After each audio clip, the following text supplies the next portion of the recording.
আমার প্রত্যাশা যেমন ছিল রেজাল্ট তেমনই আসছে, মানে খারাপ কিছু হয় নাই, মোটামুটি যেরকম চাইছিলাম ওরকমই আসছে। আর আমাদের স্কুলেরও রেজাল্ট আগে যেরকম ছিল ওরকমই আসছে, মানে বরাবরের মতো মোটামুটি ভালোই করছে। এইটাই আগের বারের তুলনায় বোধহয় একটু রেজাল্টটা খারাপ আসছে তুলনামূলক, তবে মনে হয় আমাদের স্কুলেরটা ভালোই আসছে। যারা ভালো করে লেখাপড়া করেছে, আল্লাহর উপর ভরসা রেখেছে, তারা নিশ্চয়ই ভালো করেছে। আলহামদুলিল্লাহ আমিও চেষ্টা করেছি ভালো করার, বাবা মায়ের স্বপ্ন পূরণ করার। আমি পেরেছি আলহামদুলিল্লাহ, আল্লাহ আমার সাথে ছিল। মানে যতটুকু এক্সপেক্ট করছিলাম আলহামদুলিল্লাহ ততটুকু ভালো হয়েছে।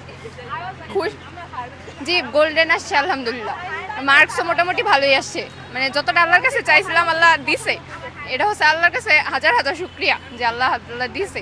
ওয়াইল্ড, এইটা কিভাবে বলছিলাম, আমি 3বার ক্যালকুলেটার নাম্বার কাউন্ট করছি, তারপরে আমার বড় ভাই ফোন করে বলছে না তুই অ্যাকচুয়ালি 1238 পাইছিস।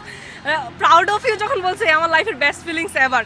লাইফে এই ফার্স্ট মনে হচ্ছে কিছু অ্যাচিভ করতে পারছি। এসএসসি তে ভালো না করলেও ইন্টারে কোপ আপ করা যায়, অনেক ভালো ভালো সুযোগ থাকে। আর মেইনলি সবসময় পড়াশোনা চালিয়ে গেলে ইনশাল্লাহ ভালো হবে।